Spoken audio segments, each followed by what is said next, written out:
Muy Buenos bien, días. Pollito. Ok.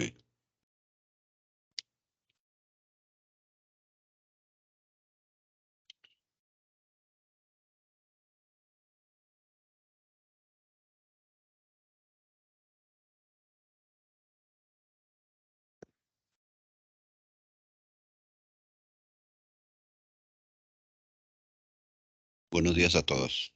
Como siempre, recapitulamos sobre las clases anteriores para iniciar en el tema. El día de hoy vamos a hacer una revisión del sistema endocrino, eh, resumido, eh, que tiene una interrelación, como dijimos, con el sistema nervioso. Ahora agregamos el día de hoy el sistema inmune. Es importante que en el sistema nervioso y endocrino, el equilibrio que le establece la correlación con todos los sistemas es la parte de la inmunidad.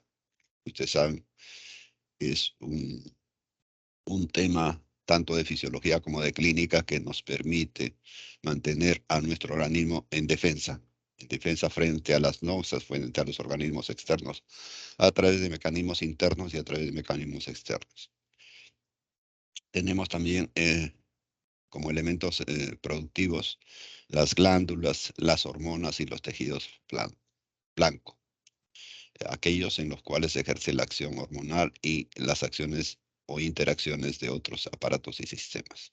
Podemos apreciar en esta figura la interrelación que se establece en una glándula, por ejemplo, la glándula tiroides con la celularidad en todos y cada una de las partes de nuestro organismo, el crecimiento óseo por parte también de de la hipófisis y las acciones que podríamos poner como ejemplo que se suscitan en el riñón a través de la influencia de las hormonas como son la de hipófisis estimulada, la corteza suprarrenal, la aldosterona, y también de la neurohipófisis, la hormona antidiurética.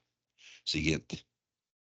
En este sentido, entonces, eh, tenemos que las funciones endocrinas están clasificadas en este cuadro en forma general como el mantenimiento del medio interno, el crecimiento y desarrollo, eh, la energía producida, su uso y almacenamiento, la reproducción y el metabolismo. Entonces son estas funciones principales que atañen al sistema endocrino. Siguiente. Hemos hablado de este señor, Claude Bernard, que estableció hace más de 2 siglos que el organismo guarda un equilibrio establecido por el torrente circulatorio a través de la comunicación que hace a cada uno de los órganos. Y dijo, ese es el principio básico de la fisiología en el ser humano, ¿no? O sea, la homeostasia, homeostasis. Siguiente.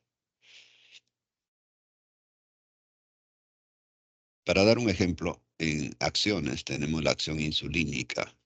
La insulina, como decíamos ya en resumen en la primera y segunda clase, es una hormona producida por las células beta del páncreas endocrino y que tiene acciones en la absorción de la glucosa y utilización por cada uno de los tejidos. Para ello, se vale también del potasio y elementos propios de la célula. ¿Cuál es la acción de la insulina? La absorción de la glucosa y la distribución en la célula. Tenemos en flecha roja lo que es inhibición y en flecha azul lo que es estimulación. Entonces, la glucogenólisis o glicogenólisis, así como la neoglucogénesis, términos que ustedes lo conocen muy bien, determinan una producción hepática de glucosa, pero hay un freno en cuanto a la utilización de la glucosa, como puede apreciarse en este esquema. A diferencia de la estimulación, la absorción intestinal de la glucosa a través de los alimentos que uno ingiere, esta glucosa pasa, se absorbe en el intestino y se eleva los niveles de glucosa en sangre, lo que es la glicemia. Eh, Ingresa esta glucosa a las células y desdobla o produce el glucógeno y también motiva a la glucólisis, o sea, la destrucción o la degradación de la glucosa. Esta degradación de glucosa se produce o se determina por la partición al lactato, alanina, por acción de la acetilcolina A, eh, se degrada CO2 y agua. El CO2 se libera a través de la respiración y el agua también se libera a través de la perspiración. Hay otros elementos también como la FFA que se bloquea y la producción de cetonas y colesterol. Siguiente. Participación también de las glándulas endocrinas en el crecimiento, en la reproducción. Pueden ver el esquema, ambos sexos, y el desarrollo del nuevo ser a través de la gestación. Todos ellos influenciados por mecanismos endocrinológicos. Seguimos. Cuando hablamos de la interacción de hormonas, tenemos que una hormona va a producir múltiples acciones. En el caso de la testosterona, hemos recapitulado, determina la fusión del labio escrotal, la aparición de los conductos de Gold, la diferenciación urogenital en lo que es el sexo masculino, sexo femenino, el desarrollo puberal, el cierre de cartílagos, crecimiento y la espermatogénesis en el varón, la aparición del vello corporal, la retención nitrogenada, el anabolismo, o sea, el crecimiento general del organismo y la producción o la formación de recesos frontales. También es responsable la testosterona de la calvicie y de la crecimiento y desarrollo de la próstata. Hay también múltiples hormonas cuya función es la regulación de la glicemia. Siguiente.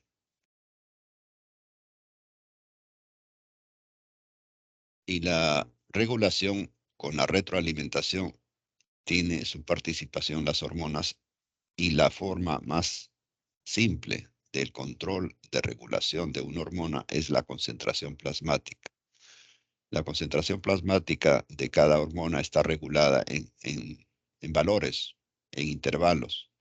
Y cuando estos valores se incrementan, lógicamente vienen las acciones de retroalimentación, en este caso negativas, para inhibir a la glándula que está produciendo mucha hormona. Se inhiba de producir mayor cantidad de trabajo y por lo tanto generar mayor cantidad de hormona. Entre ellas, las acciones tenemos como ejemplo la glicemia con la insulina y el calcio con la parato-hormona. Igualmente, metabolitos participan también en la acción biológica y en la concentración de una hormona en sangre. Y esto lo podemos explicar con lo siguiente. ¿Qué metabolitos son? Para el caso de la glándula tiroides en la formación de hormona tiroidea es el sustrato yodo. Para el caso de la paratiroides sería el ion calcio y también el antagonista, el ion fósforo. Siguiente. El mecanismo de retroalimentación en el sistema endocrino está dado por las diferentes glándulas. Tenemos, por ejemplo, el páncreas endocrino con la paratiroides. Eh, por un lado, el páncreas con la insulina y la paratiroides con la parato-hormona. Van a determinar interacción, en un caso, con la glicemia para la insulina y la calcemia para la parato-hormona. Esta interacción determina un efecto. ¿Cuáles son los efectos de la glicemia? Dar acción y alimentación a la célula y a la calcemia, mantener el equilibrio neuromuscular y las acciones que el calcio determina en la placa miomotora. Por otro lado, también tenemos el eje hipotálamo, hipófisis y glándula periférica. Se establece una asa larga desde el hipotálamo hasta la producción, en este caso la glándula periférica, de hormonas esteroideas, hormonas tiroideas. En cambio, la asa corta de este eje está determinada solo entre el hipotálamo y la hipófisis. ¿A través de qué? A través de las hormonas del hipotálamo, la GH y la PRL. Siguiente. En este esquema podemos apreciar la regulación de la función de las células de la adenohipófisis por las neurohormonas hipotalámicas. Tenemos por un lado el hipotálamo que va a producir la GRH, la GIH, la TRH, la DA, la GNRH y la CRH. Cada una de ellas se puede apreciar en el esquema con un estímulo en positivo y con una inhibición en negativo, determinando en el segundo nivel, en la enlaza corta con la adenohipófisis, la producción estimulada de la GRH hacia la CTH, somatotrofa hormona, de la GIH hacia la TSH y de la TRH a la PRL. Tenemos también la acción de inhibición dada por la DA. Y en el GNRH estimula a la LH y a la FSH. Y por último, la CRH estimula a la producción de hormona ACTH o adrenocorticotrópica y también la PRO-MSH. Recuerden que la PRO-MSH va a generar la melanocito estimulante, pero también la CRH va a estimular la producción de gamma LPH y las beta endorfinas. Siguiente. Sobre la química de las hormonas también se ha hablado que está dividida de acuerdo a la composición química en proteica y glucídica y esteroidea. Tenemos las peptídicas, son las hormonas grandes, la LH, la HCG, la GH, la PRL y la PTH. Supongo y asumo que ustedes ya saben las siglas de cada uno, lo hemos repetido. En cuanto a los péptidos intermedios, tenemos la insulina y el glucagón, hormonas antagónicas, ambas producidas por el páncreas endocrino, y la ACTH producida por la adenohipófisis. También hay péptidos pequeños como la TRH y la ADH, hormona antidiurética. Pero también se consideran hormonas los aminoacídicos, como son la T3 triotironina y la T4 tiroxina. Asimismo, las catecolaminas producidas por la médula suprarrenal. Otro tipo de composición química, las esteroidales, entre las cuales están los corticoides y la vitamina D. Por último, también hay libres otros, como son los eicosanoides, las vitaminas y las citoquinas. Siguiente.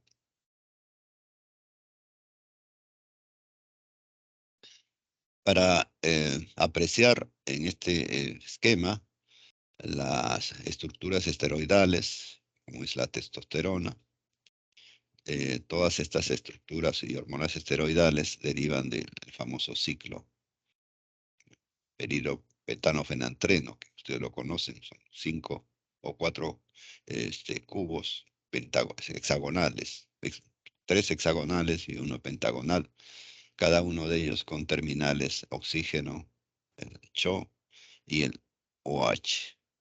Tenemos como ejemplo la testosterona, pero también está el cortisol, aldosterona, el estradiol, la progesterona y otras. Y como hormonas proteicas, la hormona de crecimiento, GH, la prolactina, PRL, las gonadotrofinas, la FSH y LH, la tirotrofina, la TSH, la adrenocorticotropina, la ACTH y otras. Siguiente. Las aminoacídicas tenemos la adrenalina, la noradrenalina, la dopamina, la tiroxina y la triodotironina. Siguiente. Cuando queremos referir la acción endocrina, contamos con moléculas. Por un lado, tenemos el origen, también tenemos el tipo de molécula y la acción.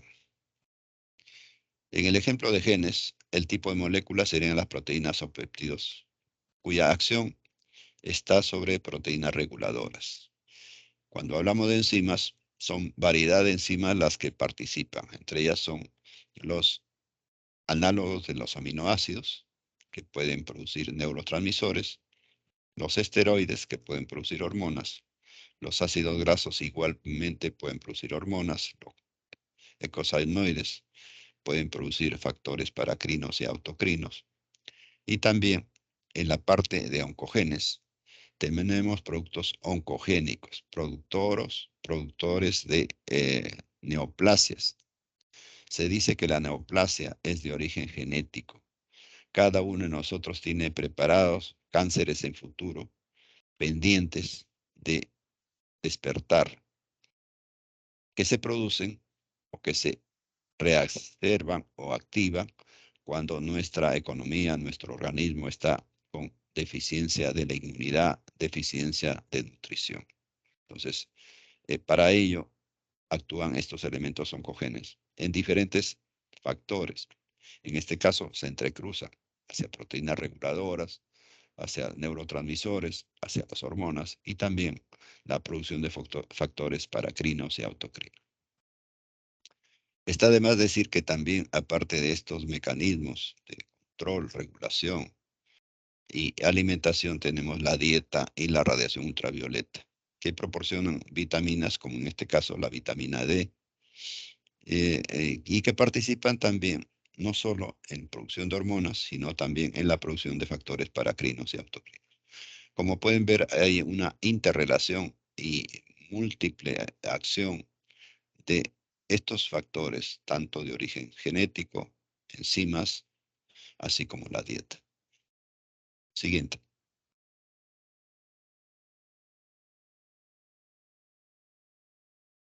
Sabemos que el transporte hormonal fundamentalmente se realiza por vía sanguínea, pero está ligado muchas veces a otros factores.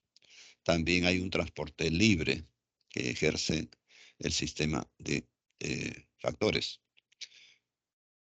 Solo las hormonas libres son activas.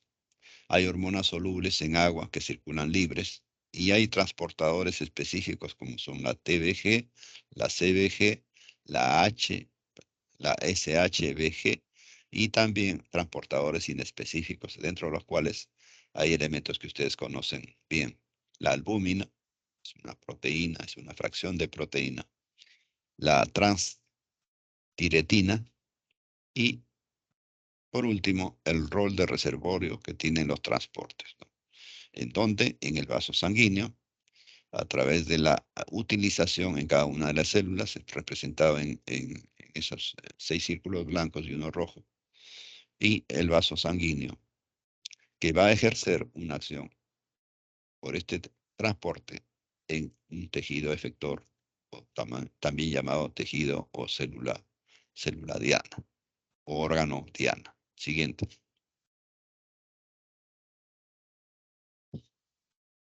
Importante recordar los receptores hormonales. Una hormona no va a tener acción si no tiene un receptor específico para esa hormona. Lo hemos dicho, es como un juego de rompecabezas, ¿no? Hacia una figura triangular, el receptor tiene que ser una entrada triangular, por decir, para ejemplo. Entonces, las hormonas proteicas y neurotransmisores permiten de esta forma que sus receptores de superficie hagan la comunicación y la interacción. Las hormonas esteroidales a través de sus receptores nucleares. Esto lo hemos visto ya en la segunda clase. Siguiente. Y bueno, los mecanismos de acción de las hormonas se representan de esta forma. Por un lado, en la periferia tenemos el vaso sanguíneo, luego tenemos la célula. Se puede apreciar las hormonas que están ingresando, ingresando a través del factor de recepción, y ya dentro del citoplasma se producen las diferentes interacciones para la producción de las diferentes hormonas de acuerdo a, el- a la hormona que haya sido liberada y que ingrese a la célula. Entonces tenemos, por un lado, hormonas proteicas y neurotransmisores, receptores de membrana, y en el esquema de la derecha, las hormonas esteroidales con sus receptores nucleares. Siguiente. También hemos hablado de los ritmos endocrinos. La pregunta en el examen podría ser cuáles son las hormonas que tienen ritmos endocrinos. Los ritmos endocrinos se establecen por periodos de tiempo en los cuales la acción hormonal es más fuerte o la acción hormonal es más débil. El ejemplo más clásico del ritmo endocrino es el ritmo circadiano, que establecen las hormonas de la corteza suprarrenal, estableciendo para la persona el sueño por la noche y el despertar al amanecer. Durante el sueño, los niveles hormonales descienden y durante el despertar los niveles hormonales de esa hormona se elevan, favoreciendo el deseo, el impulso y la acción de actividades que el organismo realiza de acuerdo al ritmo en que se encuentra. También hablamos de la adaptación a los ritmos circadianos cuando uno cambia de horario, cuando viaja a lugares muy distantes en que, de acuerdo al meridiano, el, la hora varía, ¿no? Hemos dicho, por ejemplo, de aquí a Rusia son 8 horas de diferencia, de aquí a Japón son casi 12 horas de diferencia, acá estamos de día hasta de noche, acá celebramos ya el año nuevo y allá ya lo celebraron hace 12 horas, ¿no? Entonces, ese sistema lo controlan los ritmos endocrinos a través de hormonas que presentan este tipo de acciones. Siguiente. Entonces, cuando queremos avanzar de la fisiología a la fisiopatología endocrina, tenemos algunos objetivos. El primer objetivo es comprender los mecanismos involucrados en la patogénesis de los trastornos endocrinos, adaptación a ello y las consecuencias de esta alteración. El curso que van a llevar más adelante ustedes de fisiopatología es un curso integrador entre lo que es la fisiología o las actividades normales con lo que es la patología o las enfermedades, que es el curso de clínica posteriormente a fisiopatología.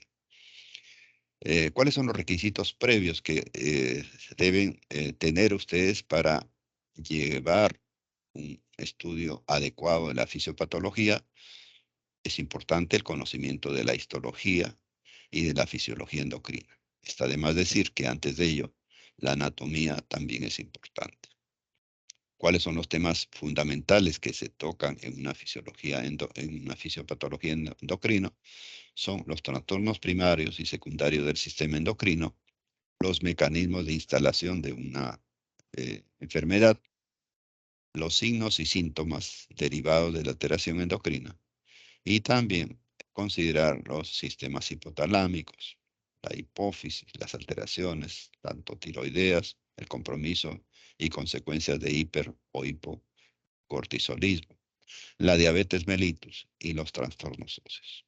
En este curso de fisiología tratamos nosotros de ya acercarlos a este objetivo. Siguiente. Entonces, tenemos temas en la fisiopatología como son las generalidades, donde se trata todos los temas previos a la patología que vamos a referir, la terminología, luego vienen los conceptos de disfunción hormonal, la clasificación de estas patologías y los ejemplos, con sus causas, con sus consecuencias y con su diagnóstico o forma de detección. Siguiente.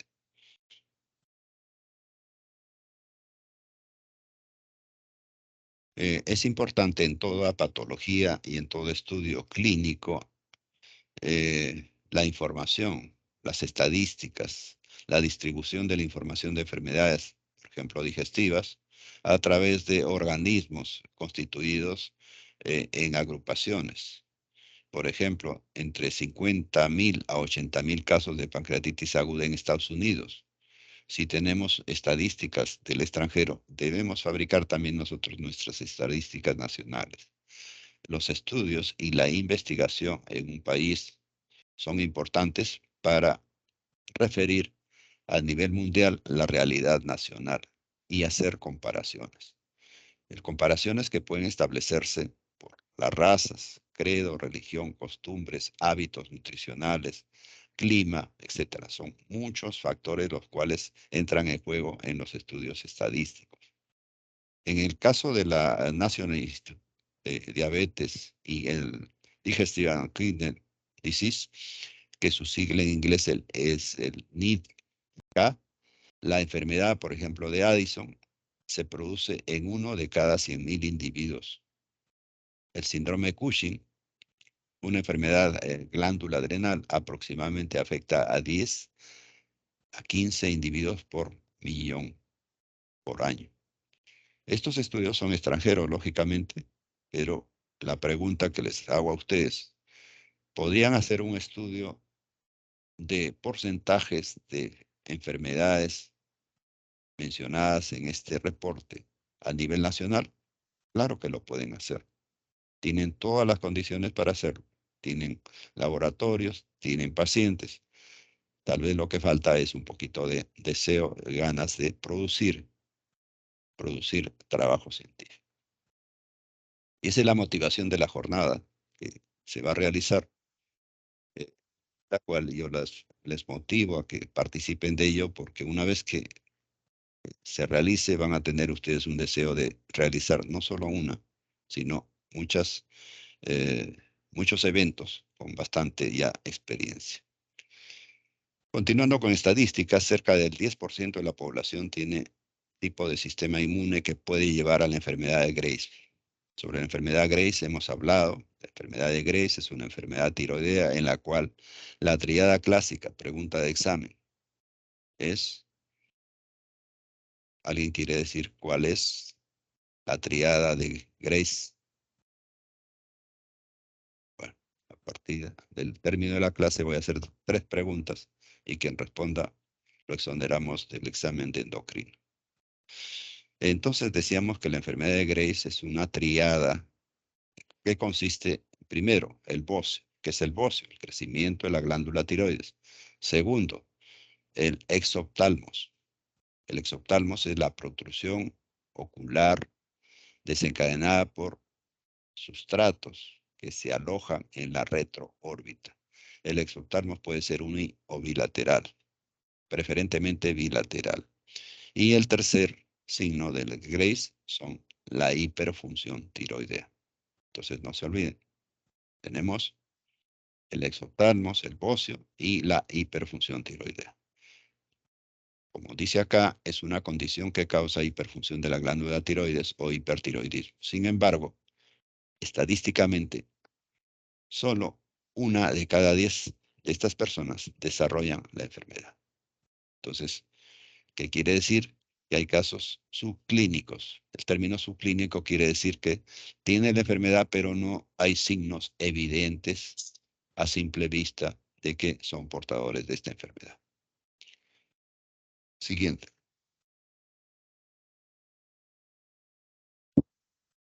También se puede hablar de estadística de la diabetes. Igual los insto a ustedes a realizar un estudio nacional, un estudio regional o un estudio local, o en este caso un estudio de diabetes en los estudiantes de la Universidad Villarreal por facultades. Temas interesantes que podrían dar una información al mundo, una información a la región, una información al país y sobre todo destacar el poder científico que tiene la investigación.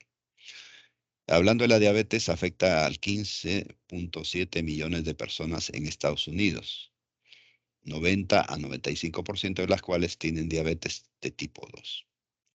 Ustedes saben que la diabetes de tipo 2 es regulable, es curable, es tratable, es controlable, diferente a la diabetes tipo 1. También dice en este reporte que 10.3 millones han sido diagnosticados de diabetes, pero solo 5.4 millones desconocen que tienen enfermedad. Son los clásicos pacientes que dicen, yo no sufro de diabetes. Preguntamos, ¿alguna vez te has hecho un control de glucosa? No, pero no tengo diabetes. Entonces, no se puede afirmar que uno no tiene diabetes si no ha sido sometido siquiera a una vez controles de glucosa. Aquellos afectados incluyen los siguientes: 8.2% de todas las mujeres y 8.2% de todos los varones. Hay 123,000 niños menores de 20 años de edad que tienen diabetes. Hay 18.4% de la población estadounidense mayor de 65. Y hay 10.8% de todos los afroamericanos que sufren de diabetes. Y esto es fácilmente aceptable. Estos afroamericanos tienen un ritmo, un estilo de vida muy diferente al nuestro. Bueno, ahora nos acercamos también a ese ritmo de vida por la televisión, por la propaganda y por la simulación de hacer lo que en otros países se hace. Entonces, la obesidad es una de las causas o factores de riesgo más importantes en la producción de diabetes. Dos estadísticas más: 10.6% de todos los mexicoamericanos, o sea, habitantes de México que viven en Estados Unidos, son portadores de diabetes. Y 7.8%, hablando del factor racial de blancos, también tiene diabetes. Estos estudios, lógicamente, son de Norteamérica. Repito, nosotros podemos hacer estudios similares o comparativos. Siguiente. Continuando con las estadísticas, de acuerdo a la Asociación Americana de Tiroides, la forma más común de la enfermedad tiroidea es el hipotiroidismo, o sea, una hipofunción tiroidea que afecta a cada 10 mujeres mayores de 65 años. Es importante para que el médico que va a hacer clínica o va a hacer geriatría tomar como determinante importante controles de pacientes de la tercera edad el control de tiroides. Ahora los geriatras están tratando muy bien el hipotiroidismo senil, ¿no? Con la levotiroxina. Las dosis son reguladas de acuerdo a los controles mensuales que les hacen a las pacientes de su perfil tiroideo. El perfil tiroideo está constituido por 3 exámenes: la T3, la T4 y la TSH ultrasensible. Con ello se puede determinar si el paciente está haciendo hipotiroidismo o no. En otro tema, la osteoporosis y las enfermedades relacionadas a los huesos. Estudio realizado por el Centro Nacional de Recursos establecen que la paratormona o la hiperparatormona o hiperparatiroidismo aproximadamente afecta a 28 de cada 100,000 individuos. Esto es a nivel mundial. La diabetes fue la séptima causa principal de muerte en 1996 y la sexta causa principal de muerte debido a una enfermedad. Igualmente, contribuye con el dato que la diabetes contribuyó a 193,140 muertes en el año 96, pero se cree que no siempre la diabetes se reporta en los certificados de función como condición y como causa de muerte, implicando esto que podría ser este número mucho mayor. Siguiente.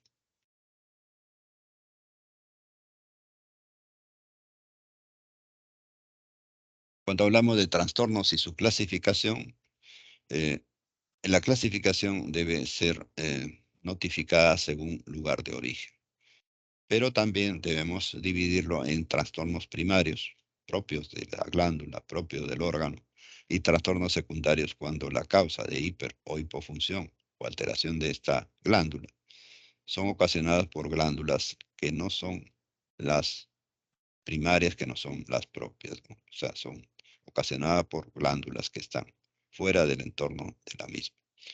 Pero también hay trastornos endocrinos que pueden ser eh, producidos por otras causas. Esas otras causas se llaman factores de riesgo. Y el ejemplo clásico de otros es en diabetes. La diabetes no solo se produce por una falla en la producción de insulina, falla en cuanto a cantidad, sino también falla en cuanto a calidad. Pero también se produce por factores de riesgo, como son la vida sedentaria, como son el poco ejercicio, la alimentación no saludable, etcétera. Siguiente.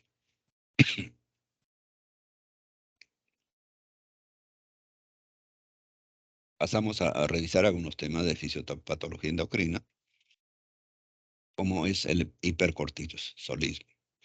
Esta enfermedad está caracterizada por el aumento de la secreción de la GH, de la GC, que puede ser aumentada por la adrenocorticotropa. O sea, la hormona producida en la adenohipófisis que estimula a la corteza suprarrenal, determinando el famoso Cushing hipofisiario. Entonces, por aumento autónomo de la secreción de cortisol, tenemos el Cushing suprarrenal, o también por producción ectópica del ACTH, pueden producirse tumores no endocrinos productores de ACTH. Entonces, son tres formas de producir el Cushing. El Cushing producido por un adenoma hipofisiario, que estimula el ACTH y produce mayor cantidad de cortisol. El suprarrenal, y también por producción ectópica de tumores con cadenas similares, químicamente hablando, de la hormona. Tenemos en este esquema entonces los tipos de Cushing: secundario por hipófisis ectópico, el primario por un adenoma en las células que determina el incremento de esta hormona y por lo tanto el incremento en el estímulo de la glándula para producir el cortisol exógeno. Siguiente.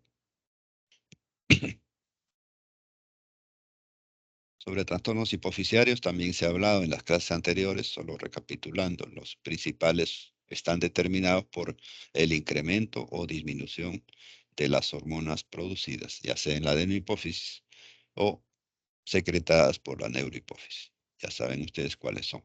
Siguiente. Como causas tenemos adenomas, tenemos los trastornos hipofisiarios, tenemos aquí una estadística en, en un esquema tipo queso, la cual pueden apreciar que la mayor cantidad, casi el 45%, están determinadas por el prolactinoma y el adenoma no funcionante. Una cantidad también menor, pero dentro de la clasificación con alto porcentaje, es la hormona de crecimiento y el Cushing. Siguiente.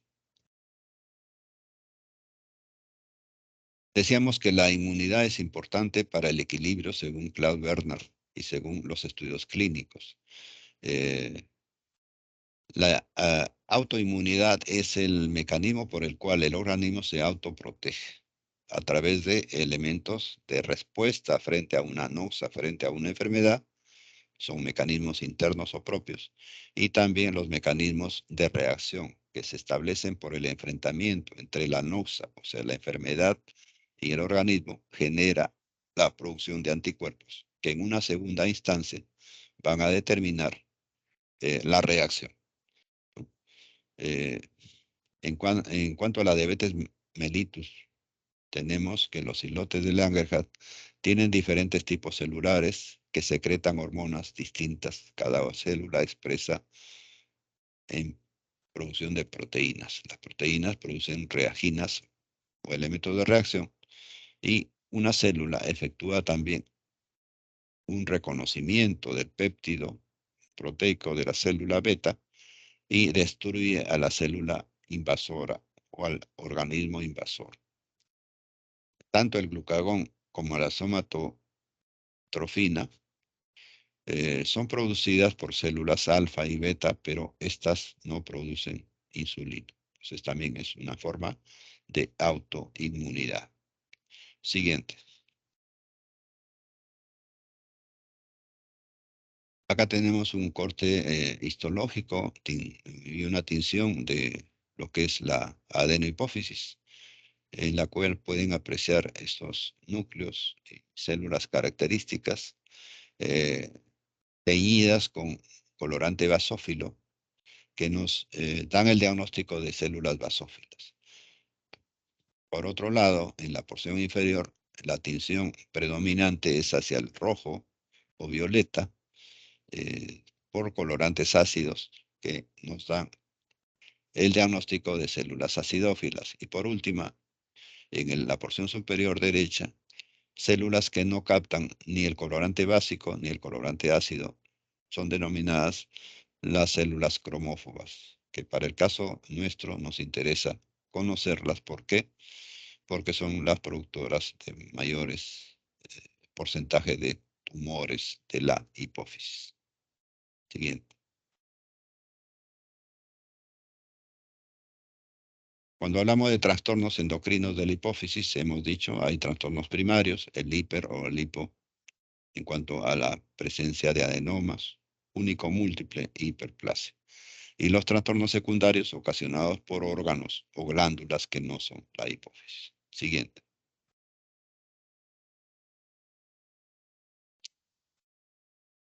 Dentro de los trastornos por hipo tenemos la atrofia de la hipófisis, la isquemia, la inflamación, la radiación, la compresión. Y también el traumatismo, un traumatismo encefalocraneano que implique un traumatismo de base de cráneo va a producir seguramente una lesión de la hipófisis. Pero hay una enfermedad que la vamos a ver que se produce en el posparto. En el posparto, la mujer después del parto puede tener un sangrado masivo uterino cuando no ha sido adecuadamente procedida a una limpieza después de la expulsión del feto. Y este sangrado masivo establece también una isquemia y posteriormente una necrosis de la hipófisis como mecanismo defensivo.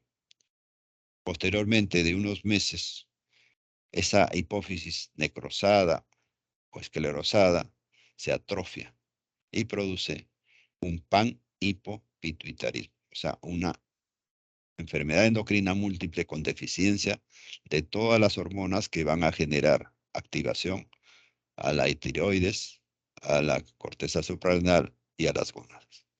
Es importante recordar. Siguiente.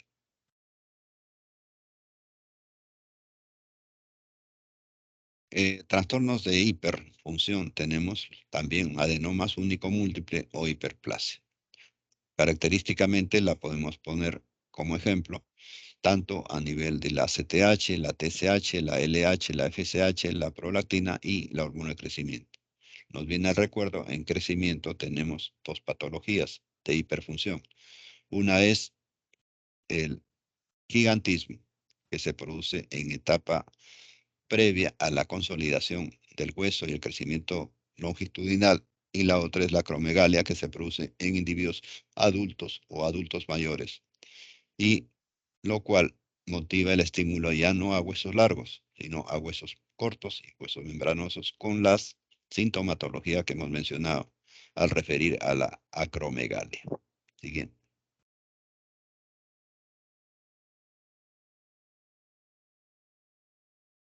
Y aquí tenemos los síndromes hormonales por adenomas hipofisiarios. Para la hormona de crecimiento tenemos el gigantismo, la acromegalia. Para la hiperproducción de prolactina tenemos la galactorrea o la menorrea. La galactorrea es un síndrome, es una enfermedad en la cual generalmente la mujer produce leche en estados posteriores o anteriores o diferentes a la gestación. Igual también puede producirse galactorrea en niños y en algunos casos esporádicos galactorrea en varones. Entonces, esto debido a un incremento en la producción por la adenohipófisis de la prolactina. Lo mismo la menorrea, que es una deficiencia hormonal que ocasiona ausencia de regla. Por el lado de la CTH se produce el síndrome de Cushing, con características somáticas bastante peculiares. Siguiente. Trastornos primarios de hiper, para el caso de la prolactina de hormona de crecimiento. Siguiente. Tenemos, siguiente. En hiperfunción, la hormona de crecimiento, el lipo. Y siguiente. Y en cuanto a la hiperfunción, tenemos el gigantismo,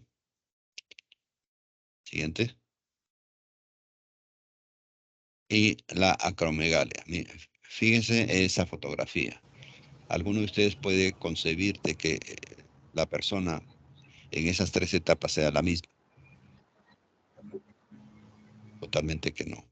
Entonces, ¿cómo hace variar el soma, la característica facial, la acromegalia? También se puede producir hiperfunción en diabetes, hipertensión y por compresión de zonas vecinas. Estamos referidos a la hipófisis que está localizada en la silla turca. Siguiente. ¿Cuáles son los lugares de acción de la hormona de crecimiento? Los lugares de acción de la hormona de crecimiento fundamentalmente son a nivel óseo, a nivel muscular, a nivel hepático y a nivel de las grasas. ¿Qué produce en el hígado? Produce el IGF-1. En el hueso, el crecimiento en longitud. En el músculo es antagónico a la insulina y produce anabolismo, o sea, desarrollo o crecimiento del músculo. Y en la grasa produce lipólisis, o sea, destrucción de la grasa, disminución de los niveles de grasa. Siguiente. En cuanto a la hormona de crecimiento, las acciones están representadas en este esquema. La acción directa a nivel graso produce lipólisis, la generación de ácidos grasos libres y la generación de diabetes mellitus o de cetosis. Es por esto que la hormona de crecimiento es llamada también diabetogénica. ¿Qué otra enfermedad es llamada diabetogénica? También el hipercortisolismo también produce diabetes. La hormona tiroidea también puede ser considerada diabetogénica porque favorece los mecanismos de degradación del glucógeno y el incremento de glucosa. Entonces, otra acción es en el hígado, produciendo síntesis, las somatomedinas. Acciones indirectas están dadas por la multiplicación e hipertrofia de células, también la disminución de urea, la utilización de glucosa, el incremento de glucógeno tisular y, por ende, también como consecuencia, la resistencia a la insulina, que es una de las causas o factores que produce la diabetes tipo 2. También es importante como activador o incremento de la hormona de crecimiento, lo que hemos mencionado en las láminas anteriores, como son el gigantismo y la acromegalia.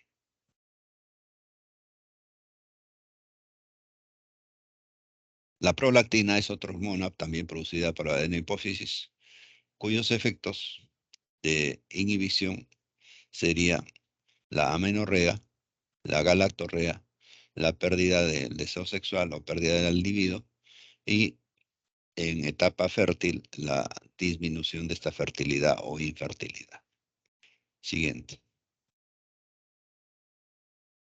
Cuando se producen tumores productores de la prolactina, estamos frente a los prolactinomas. La causa más común de hiperfunción está dada por la formación o generación de microadenomas o macroadenomas, que van a producir una hiperprolactinemia, que en laboratorio encontramos valores superiores a 200 microgramos por litro. La detección depende, lógicamente, de clínica. O sea, tiene que buscar los signos o los síntomas del paciente. ¿Qué es lo que se presenta o por qué se presenta el paciente al médico? Por la galactorrea. Entonces, frente a esta sospecha, debemos hacer un dosaje de prolactina en sangre y encontramos valores superiores a esta cifra. Siguiente.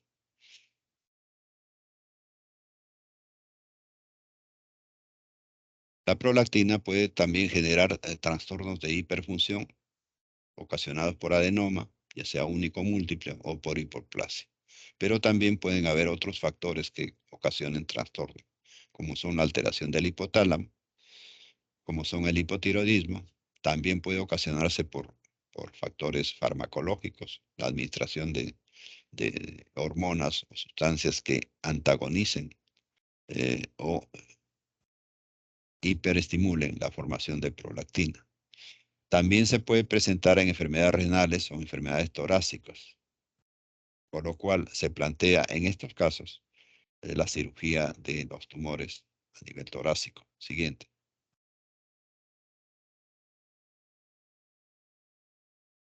Y acá está el famoso síndrome del cual le hablé cuando se produce en el posparto la isquemia, la falta de irrigación aguda de la hipófisis que genera en una atrofia. Este es el famoso síndrome de Sheehan.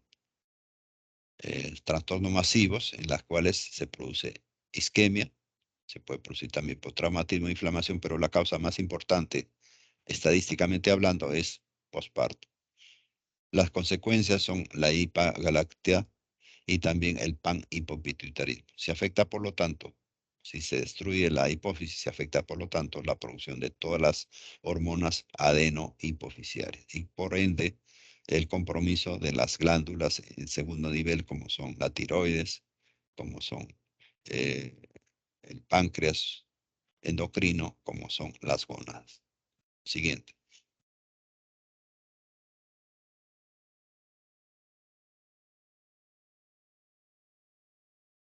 Algunas preguntas que podría plantearles a ustedes. ¿Conocen ustedes qué son los trastornos endocrinos?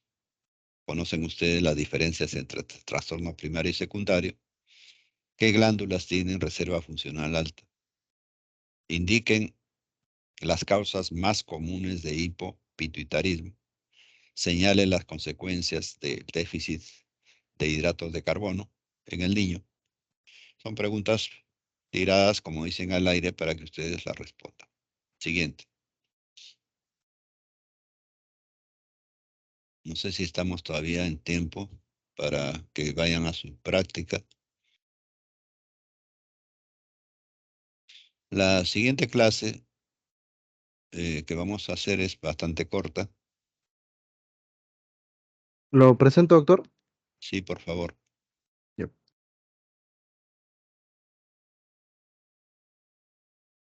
Igualmente que las anteriores son clases de integradoras, pero algún tema nuevo hay en ella.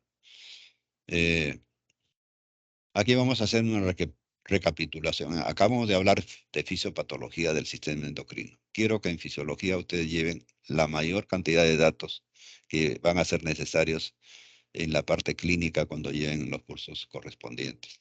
Así no van a tener mucho esfuerzo de buscar literatura, pero también deben investigar trabajo científico. Hablando de las enfermedades del sistema endocrino, es un capítulo aparte importante siguiente que tiene que ser revisado. Es importante para conocer las enfermedades del sistema endocrino, la anatomía y la fisiología de las glándulas endocrinas. Siguiente. Siguiente. Esta es una historia importante que pueden leerlas, pero en resumen hablamos del médico inglés Henry Starling, conocido porque este es un fisiólogo médico que ha participado en una serie de eventos en todos los aparatos y sistemas. Ustedes recordarán, por ejemplo, en cardiología, la ley de Starling. Este Starling, Ernest Henry Starling, utilizó por primera vez la palabra hormona, del griego hormón, excitar, que yo lo he puesto en una de las diapositivas, para designar los mensajeros químicos producidos por las glándulas y transportados a la sangre. El resto ya lo saben ustedes, las características, las definiciones, etc. Pasen a la siguiente diapositiva. Entonces, empezamos con las enfermedades de la hipófisis. Las más importantes, insuficiencia hipofisiaria o déficit de producción de hormonas producidas por la hipófisis. Hay una disminución de la función hipofisiaria que puede verse en trastornos hereditarios, pero lo más frecuente es que sea consecuencia de un efecto de masa, o sea, tumor. También por inflamaciones o lesiones vasculares.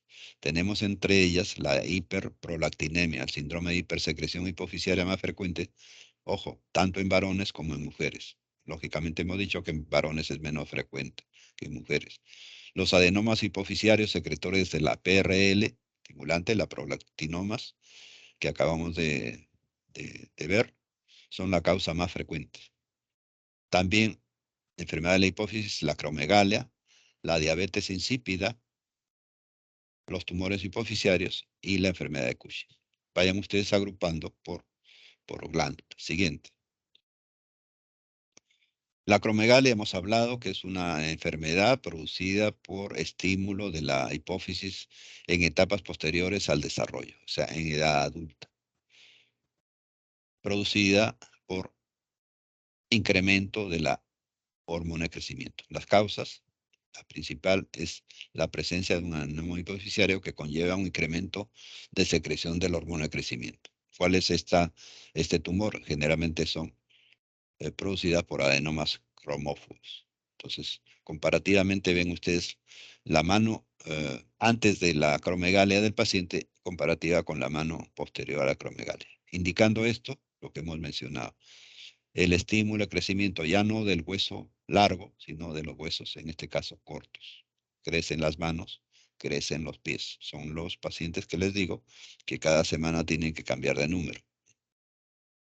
Igualmente crece la lengua, crece la mandíbula, crece el corazón, crecen una serie de estructuras internas. Siguiente. Los signos y síntomas de esta enfermedad son crecimiento excesivo de la mandíbula, protrusión o salida del mentón, esto se llama se llama prognatismo, la separación de los dientes entre ellos, que se llama diastema, dolor y dificultad en la masticación, lógicamente porque también participa la lengua crece ostensiblemente, entonces le dificulta al paciente hablar y deglutir. Hay también un crecimiento desproporcionado de la nariz, de las orejas, de los senos frontales, hay crecimiento del corazón, cardiomegalia, por lo tanto también aparece una miocardiopatía, la hipertensión arterial también se produce y otros. ¿Cuál es el tratamiento? Ya hemos dicho, el tratamiento quirúrgico es la eliminación, en este caso del adenoma, se puede hacer por radioterapia o puede ser por tratamiento médico. El tratamiento quirúrgico ha variado en cuanto a las expectativas de vida. Hemos dicho antes eran 9 de cada 10 estrellas conocen el cielo, ¿no? O sea, 9 de cada 10 pacientes fallecían. Actualmente por vía endoscópica nasal, a través de la vía nasal, llegamos con un endoscopio hacia la base del cráneo, debajo de la hipófisis, y extraemos fácilmente el adenoma, disminuyendo la mortalidad y mejorando el pronóstico de vida del paciente. Siguiente. La diabetes insípida, ocasionada por la alteración en la producción y en la acción de la hormona antidiurética, ¿no? A pesar de tener nombre similar a la diabetes que convencionalmente decimos como diabetes a secas, esa diabetes a seca producida por la deficiencia de insulina en cantidad o en calidad, es la diabetes mellitus. Mellitus viene de mel o también llamada diabetes sacarina. Comparativamente con esta, diabetes insípida. ¿Qué significa insípido? Sin sabor. ¿Y qué elemento de nuestra alimentación básica no tiene sabor? El agua no tiene sabor. Entonces está relacionada a la pérdida de líquido, porque esta hormona diurética que debe actuar a nivel de tubo colector o tubo distal no absorbe la cantidad de agua que debe absorber para que la orina en 24 horas sea 1500 centímetros cúbicos, más o menos 500. Entonces, es un paciente que pierde la capacidad de concentración, pierde la capacidad de reabsorción de líquido y bueno, llega la densidad de la orina casi al valor del agua. Se debe a insuficiente producción de hormona antidiurética. Sabemos que la hormona ayuda a los riñones del cuerpo a conservar la cantidad correcta de agua. Eso se llama diabetes o diabetes, hormona antidiurética, o sea, ahorradora de agua. Normalmente la hormona antidiurética controla la producción de orina en los riñones. La secreción de esta tiene por objeto disminuir la cantidad de orina para que no nos deshidratemos. Esta enfermedad causa sed excesiva, lógicamente como mecanismo de compensación, y también producción excesiva de orina muy diluida, repito, con densidad muy parecida al agua. Siguiente, diabetes insípida.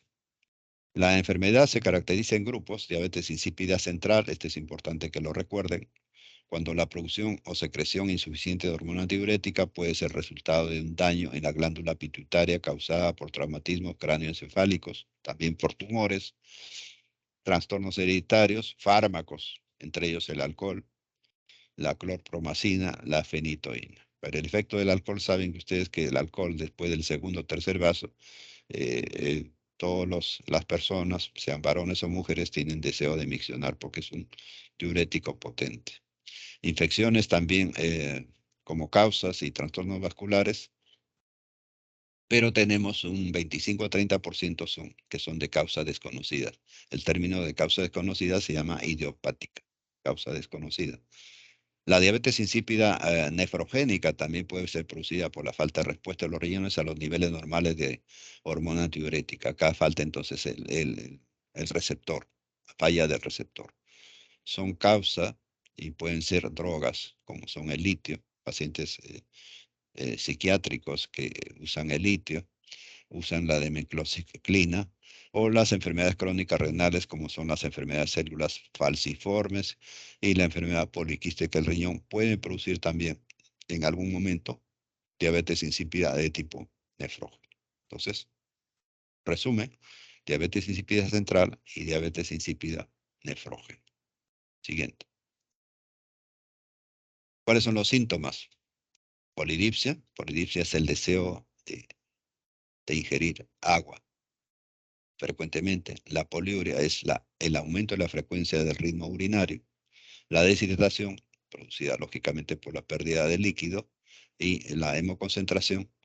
Y el diagnóstico tiene que ser clínico, los signos, los síntomas del paciente. El análisis de orina para ver la densidad, para ver las características, nos da la sospecha. Y por último, análisis de sangre, dosaje de hormona antidiurética. Ahora se hace en laboratorios, eh, en la mayoría de laboratorios. La prueba de privación del agua también es una prueba indirecta de saber si la hormona antidiurética está o no trabajando adecuadamente. Y por último, las imágenes de resonancia magnética a nivel cerebral, que nos indicará la presencia del tumor o la presencia de la lesión a nivel de la neurohipófisis o hipotálamo.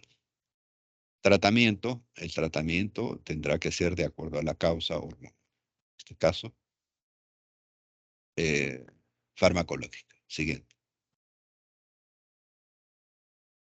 La otra enfermedad es la enfermedad de Cushing. Hemos hablado del Cushing primario, el Cushing secundario. Entonces, la hipófisis, sabemos, secreta la hormona adrenocorticotrópica. ¿Qué cosa hace esta hormona adrenocorticotrópica? Estimula a la corteza suprarrenal para la producción de los tres tipos de hormonas: los glucocorticoides, los mineralocorticoides y los sexocorticoides. Eh, en la corteza suprarrenal, en la parte central de la glándula suprarrenal, tenemos la médula, que no la tocamos, que produce mediadores químicos como son la adrenalina y noradrenalina. Yendo a la enfermedad de Cushing, entonces, tenemos que la CTH va a estimular a la corteza suprarrenal, la cual va a producir fundamentalmente el cortisol. Esta es liberada en situaciones de estrés, controla la forma que el cuerpo utiliza los carbohidratos, grasas, proteínas, y también juega un rol importante en la supresión de respuesta al organismo a la inflamación. Sabemos que los corticoides, tanto endógenos, producidos por nuestro organismo, como exógenos, la dexametasona, la metilprednisolona y todos los corticoides, son poderosos antiinflamatorios. Hoy por hoy se está usando bastante en la parte oncológica, se está utilizando bastante en la parte pediátrica, se está utilizando bastante en la parte dermatológica. Por lo tanto, esto también puede producir un síndrome de Cushing iatrogénico o farmacológico. Siguiente. ¿Cuáles son los signos y síntomas? La famosa cara de luna llena, cara redonda, roja, carita de luna llena.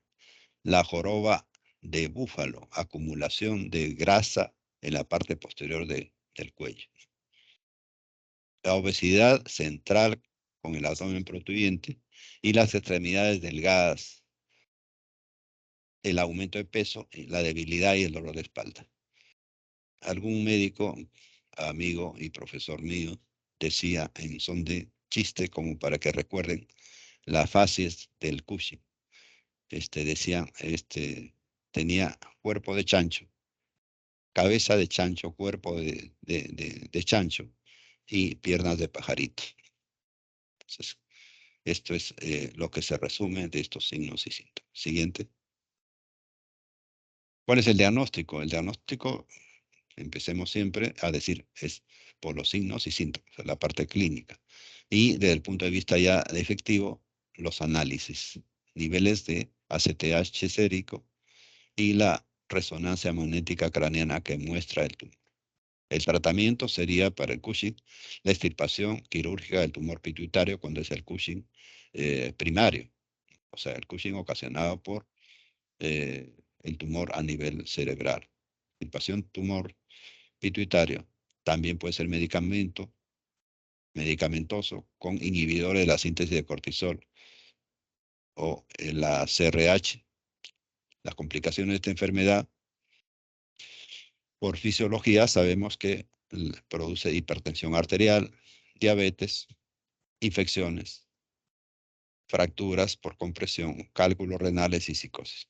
Cuando hablamos de infecciones, hablamos que los corticoides, a pesar de que son potentes antiinflamatorios, también producen disminución de las defensas. Se utiliza muchas veces para esto, como inhibidor de las defensas en los casos de colocación de prótesis o elementos que no son biológicamente compatibles. Siguiente. Siguiente. Tumores también son adenomas específicos de cada tipo de célula secretora que pueden dar síntomas relacionados al crecimiento tumoral. Entre ellos tenemos el síndrome de exceso hormonal cuando los problemas están en células que producen hormona de crecimiento. La consecuencia, por ejemplo, es la acromegalia, que consiste en el exceso o en el excesivo crecimiento de manos, pies, del mentón, como hemos visto en las figuras. Este tumor de células secretoras de ACTH causa el síndrome de Cushing. Otro de los tumores más frecuentes también está el prolactinoma, que hemos mencionado, que produce exceso de prolactina, que estimula a su vez la secreción láctea, que produce la secreción láctea excesiva. Otros tumores tenemos los adenomas. Siguiente, siguiente. El diagnóstico endocrinológico mediante determinaciones hormonales, el diagnóstico neurooftalmológico con un examen de agudeza visual, también por radiografías de la silla turca. Hemos dicho que hay un incremento del tamaño de la silla turca en una radiografía de cráneo de perfil, pero actualmente se utiliza la tomografía computarizada o resonancia magnética que nos da mejores informaciones y más específicas del tumor. El tratamiento, como pueden ver en el esquema, es por vía transnasal. Por vía endonasal llegamos a la región transesfenoidal y se extrae con una pinza, sacado directamente en la zona, con una mortalidad y un tiempo hospitalario del paciente menor. Siguiente. En la glándula tiroides, esto lo vamos a correr rápidamente porque esto lo vamos a tratar en la siguiente clase, pero son estas las enfermedades de la glándula tiroides. El hiper y el hipotiroidismo, el bocio. Ojo, bocio no es más que, como definición, el crecimiento de la glándula tiroides. El bocio puede ser difuso cuando el crecimiento es, como su nombre lo dice, uniforme, todo es parejo.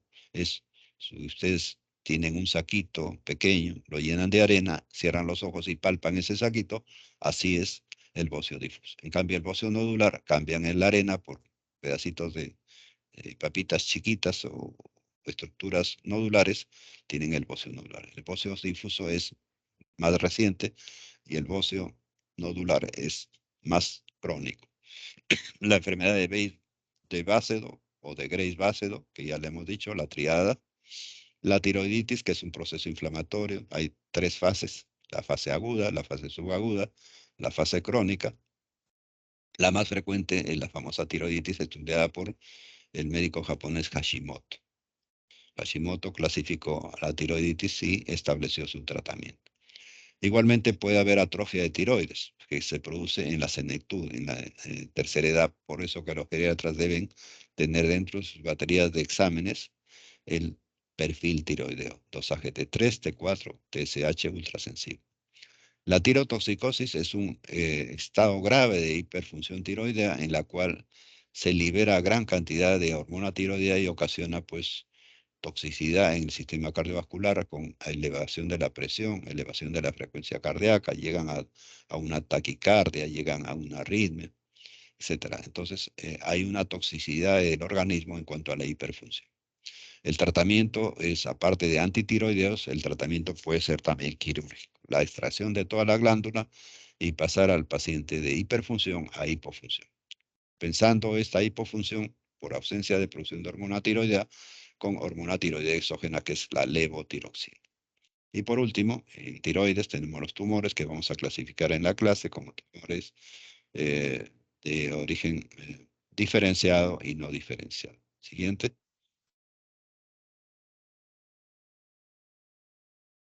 Esto lo vamos a ver en la clase de tiroides. Tengan ustedes como referencia, léanlo. Siguiente. Tenemos el hipotiroidismo, que se produce una cantidad deficiente, baja, de hormonas tiroideas que generan en la glándula acciones por debajo de lo normal.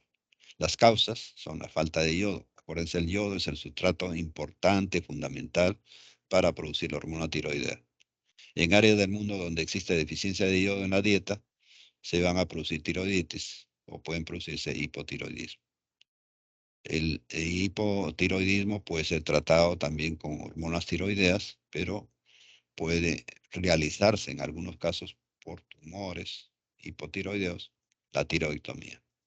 Los fármacos antitiroideos son el litio, usado en enfermedades mentales, y paradójicamente ciertos fármacos muy ricos en yodo, como la aminodarona, usadas en arritmias cardíacas, puede producir también hipotiroidismo. El hipotiroidismo congénito es aquel que se produce en los fetos o niños de madres que gestan con hipotiroidismo. De ahí que era importante, en algún momento lo dije, de que en el control prenatal, aparte de los hemogramas, aparte de la ecografía que se hace mensualmente, también vaya la batería de exámenes de perfil tiroideo para descartar, para definir que una gestante esté haciendo hipotiroidismo y el niño nazca con cretinismo, que es el grado extremo de hipotiroidismo y que tiene que ver no solo con la característica somática del cuerpo, sino también con el nivel intelectual. El cretinismo es un cociente intelectual entre 10 y 20. Normalmente el ideal de nuestro cociente intelectual, el CI, la edad mental con la edad cronológica, debe ser 1%, 100%. Les dije también que en mandatarios norteamericanos el nivel intelectual sobrepasa los 120.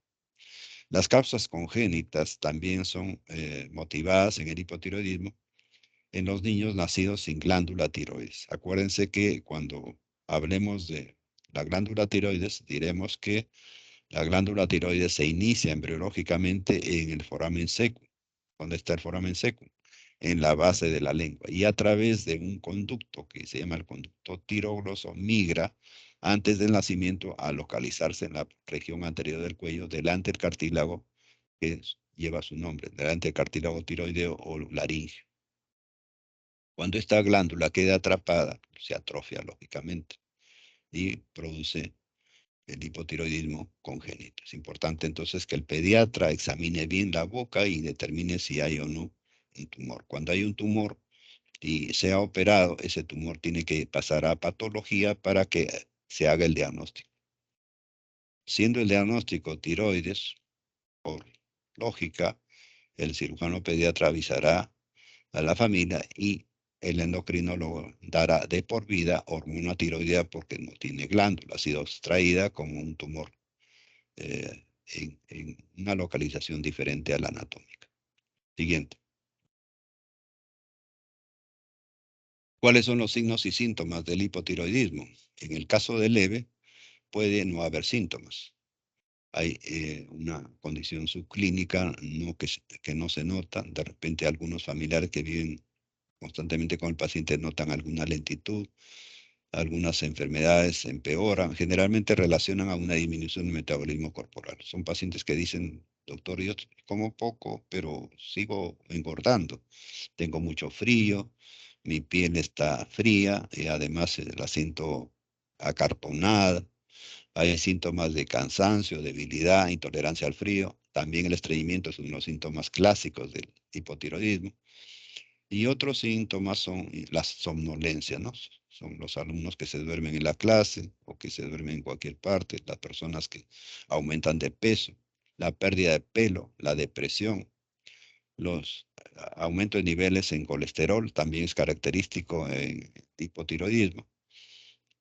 Y en el ciclo menstrual, las mujeres en etapa fértil o en edad activa pueden presentar alteraciones menstruales, polimenorrea, oligomenorrea, amenorrea, y si la mujer es gestante puede presentar episodios de parto prematuro, pérdidas, abortos, etcétera, ¿no? Siguiente. Las complicaciones del hipotiroidismo son graves en el corazón, pues produce miocardiopatía, insuficiencia cardíaca. El coma también es una característica, en este caso el coma causado por hipotiroidismo se llama coma mixedematoso, que es una complicación del hipotiroidismo grave no tratado o incorrectamente tratado. Los signos y síntomas del coma son, entre otros, el estupor, la disminución de la respiración, la presión sanguínea baja, la hipoglicemia, la hipotermia, y generalmente se desencadena ante la exposición al frío o a la realización de una cirugía. Siguiente. Como pueden ver, esta enfermedad es importante y es importante también realizar estudios de laboratorio, la TSH, T3 y T4. En cuanto a medicamentos, se puede reemplazar la hormona tiroidea deficiente con la levotiroxina, que es la más usada, a dosis regulables de acuerdo a los niveles que nosotros establecemos en control en el paciente mensualmente. Si hay deficiencia en los análisis, hay baja de hormona tiroidea o elevación de la TSH, es indicatorio incrementar la dosis de la hormona que estamos administrando. Siguiente.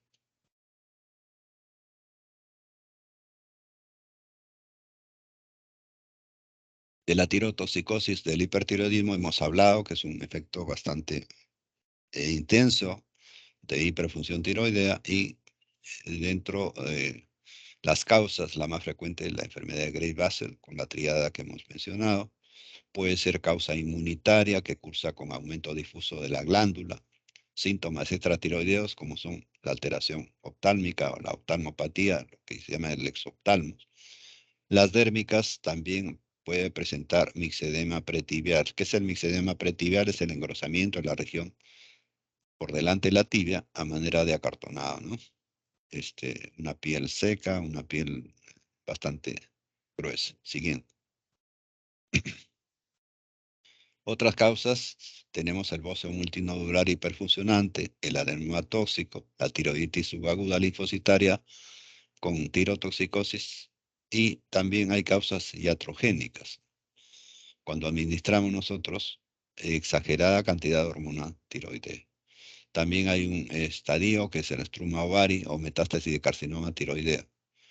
Los signos y síntomas están determinados por estado catabólico con el aumento del consumo de oxígeno y el tono simpático. Pueden presentarse arritmias, insuficiencia cardíaca. Se puede agravar con una cardiopatía isquémica. A nivel óseo puede producirse reabsorción con hipercalciuria o hipercalcemia.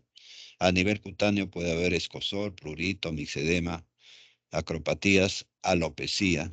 En el aspecto sexual, en el ciclo a la mujer puede presentarse oligomenorrea, y en el varón disminución del recuento de espermatozoides, o sea, azospermia, oligospermia. Siguiente.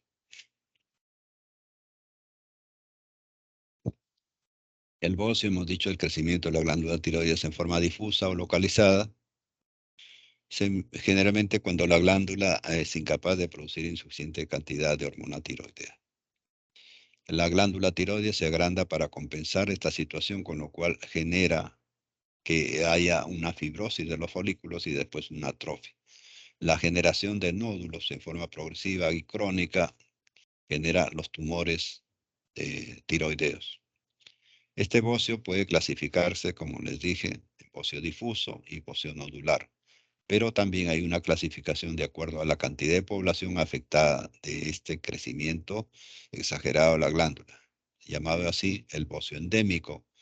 El bocio endémico porque predomina en una comunidad. Más del 15% de la población tiene crecimiento de la glándula tiroides. Esto sucede en nuestras regiones andinas. Cuando ustedes viajen a la sierra, si no son de la sierra, van a ver que hay personas que llegan hasta un 15% con crecimiento del cuello. Cuando les preguntas, dice que es hereditario, que así era el cuello de la abuela o del abuelo, así el del papá y así de sus hermanos. Entonces, haces un dosaje de hormona tiroidea o haces un dosaje de yodo y encuentras una deficiencia de yodo, una deficiencia también de hormona tiroidea. Entonces, es un bocio de tipo endémico. El otro bocio, el esporádico, que también les hablé, deben verificar que la sal común tenga yodo. Ahora, con la falta de control por el gobierno, muchas empresas hacen lo que quieren. Entonces está asignado que la sal común debe tener una parte por millón de contenido de yodo. Por ejemplo, una bolsita de 1 kilo debe tener mínimo un un miligramo de sal. Si le hacemos la prueba con el Google, vamos a determinar seguramente que alguna de esas bolsitas no tiene la reacción que da positividad al yodo. Es importante eso. En cuanto al bocio endémico, se presenta en áreas geográficas, hemos dicho, deficientes de yodo, con insuficiente cantidad de yodo en su dieta, la cual es vital para la formación de la hormona tiroidea. Siguiente.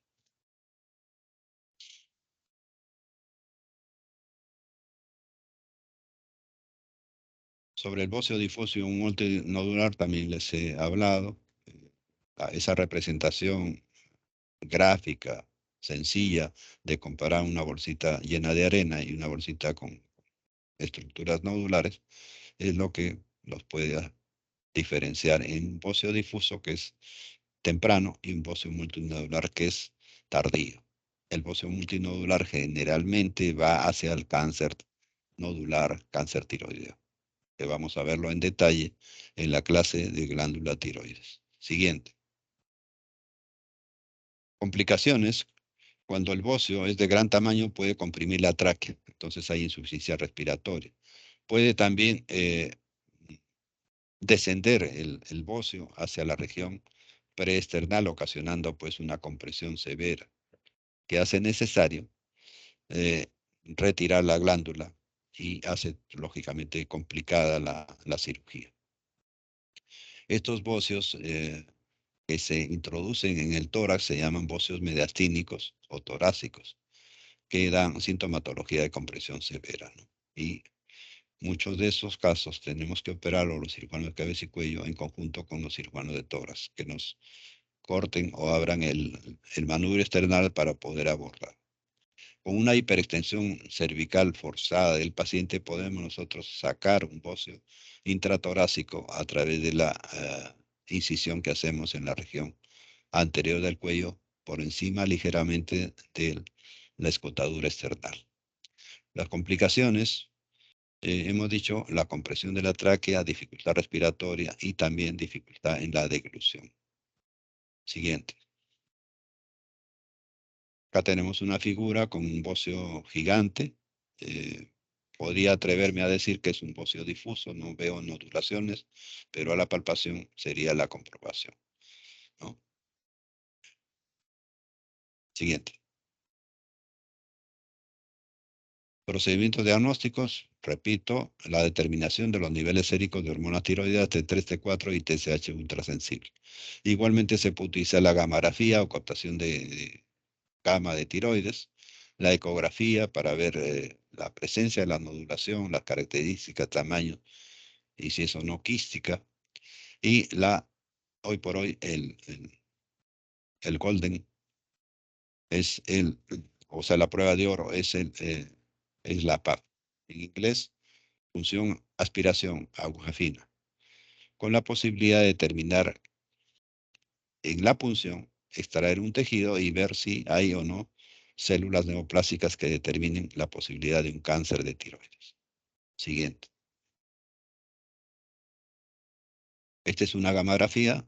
El paciente se le administra, ya sea vía oral o vía endovenosa, yodo radioactivo. Este yodo radioactivo, después de ingresar al torrente circulatorio, se ubica en la tiroides y determina color las zonas de mayor captación, las zonas de menor captación y las zonas ausentes de captación o tumorales. Como pueden apreciar, a manera de un esquema, un dibujo, que se interpreta por el gamagrafista y por el cirujano de cabeza y cuello para establecer la correlación de la sintomatología y determinar el tratamiento. En este caso, tratamiento quirúrgico.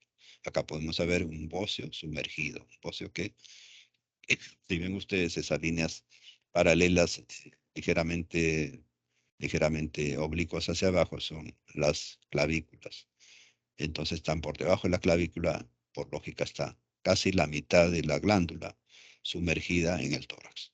Son óseos intratorácicos o óseos sumergidos que dan una magnitud severa a la cirugía, un riesgo alto y lógicamente se trabaja en equipo para la extracción. Siguiente.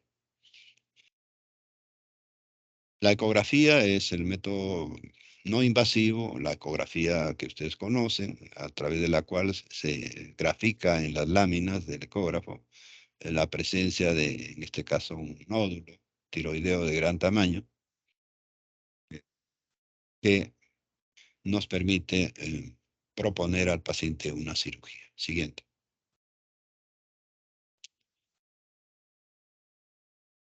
La pregunta si el bocio es necesario tratarlo si está causando síntomas. Generalmente nosotros tratamos al paciente con o sin síntomas externos, pero cuando el bocio ha crecido tanto, es mandatorio lo más urgente posible sacar la glándula tiroides porque está ocasionando problemas en el aparato respiratorio y en el aparato digestivo. Hay compresión de tráquea, hay compresión de esófago y por lo tanto la deglución se ve dificultada a los elementos sólidos, a los blandos y a los líquidos. Muchas veces hay dificultad para deglutir hasta un trago de agua. Aparte del tratamiento quirúrgico, que puede ser total o parcial, el tratamiento antitiroideo, pero este es temporal. Actualmente la tendencia es a hacer tiroidectomía total, porque puede crecer nuevamente el bocio. Entonces, tiroidectomía total y reemplazo hormonal con hormona tiroidea exógena, que es la levotiroxina en el paciente, es lo más indicado. Siguiente. Las tiroiditis, hemos dicho, son procesos inflamatorios, tenemos aguda, subaguda, y también hay tiroiditis postparto. Siguiente. También hay problemas infecciosos, la tiroides como un órgano blando es susceptible de infectarse también y ocasionar una tiroiditis supurada infecciosa, muy rara y presente en edades entre 20 a 40 años. Hay otro tipo de tiroiditis subaguda o de Kerbein, que es la causa más común de dolor tiroideo. La etiología en este caso es viral. Frecuentemente le precede a una infección respiratoria aguda. La tiroiditis Hashimoto, muy conocida, es la más frecuente, hoy por hoy, una de las causas más frecuentes de hipotiroidismo. La tiroiditis postparto es frecuente en un 10% de embarazadas, comienza entre 1 a 6 meses después del parto. Hay que tomar en consideración en el control de la posgestante. Siguiente. O la puérpera. Siguiente. Cáncer de tiroides, lo vamos a ver también en detalle en la clase de tiroides en la siguiente. Siguiente. También hablaremos de las causas. el factor de riesgo más importante son la deficiencia de yodo, aunque hay cánceres de tiroides que no necesariamente están vinculados a la deficiencia de tiroides. Siguiente.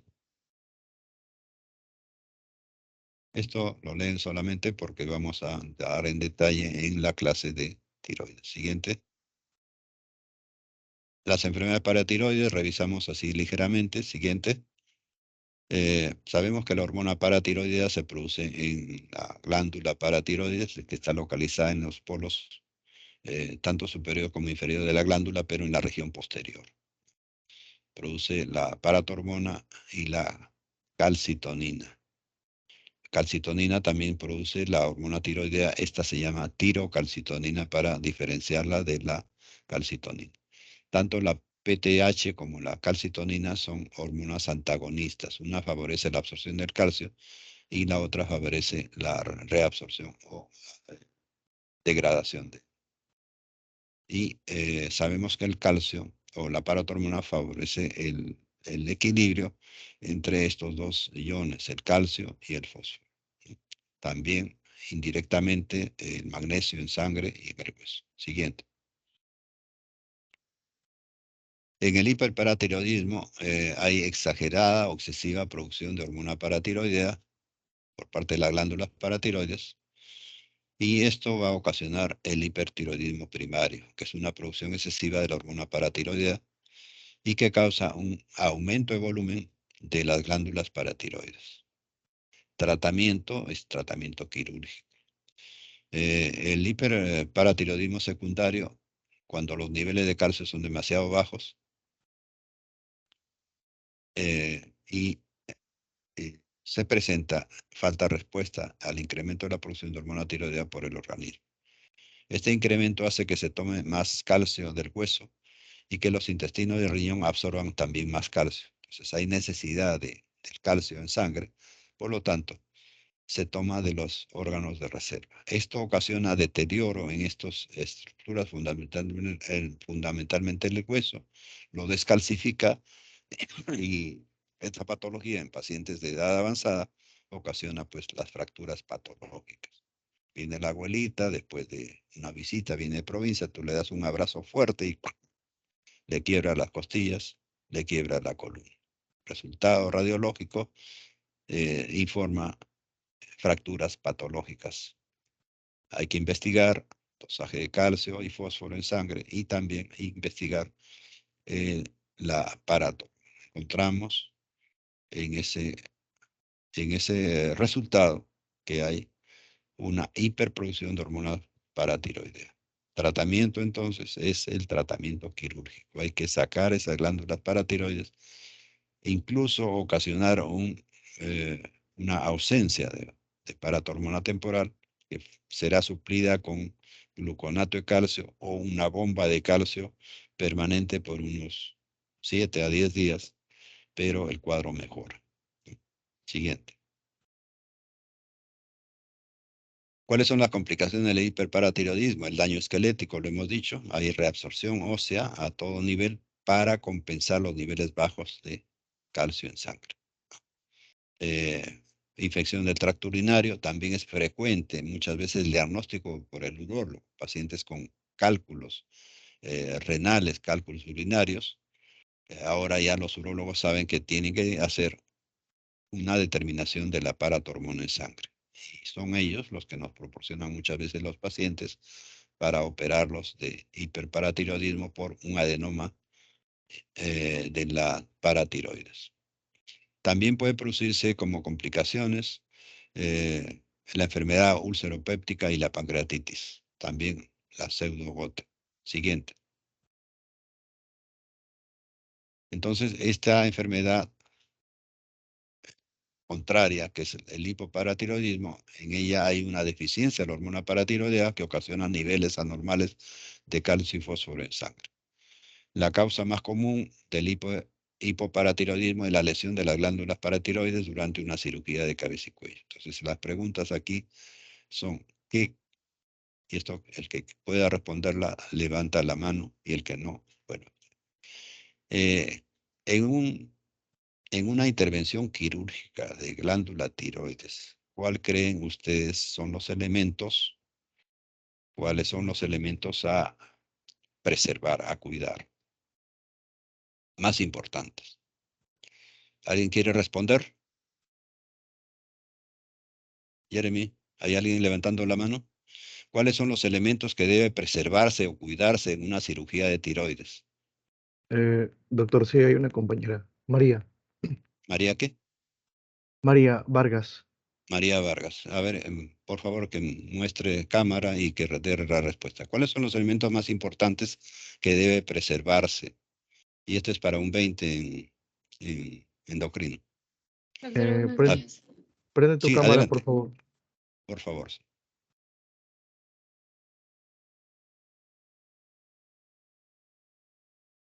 Adelante, María. Bueno, los ¿Cuál? elementos principales creo que son el nervio recurrente y la inervación de las paratiroides, doctor. La irrigación de las paratiroides. ¿Qué más? Son tres. Sí, y el nervio recurrente, Ya, que inerva las cuerdas vocales. ya. Y en la paratiroides son dos. La irrigación y ¿qué más? La inervación. La irrigación y la propia glándula, ¿no? Y la propia glándula. Hay que preservar, eso lo dije, ¿no? La localización en la parte posterior. Ya, correcta la respuesta. Toma nota, Jeremy, para una adición.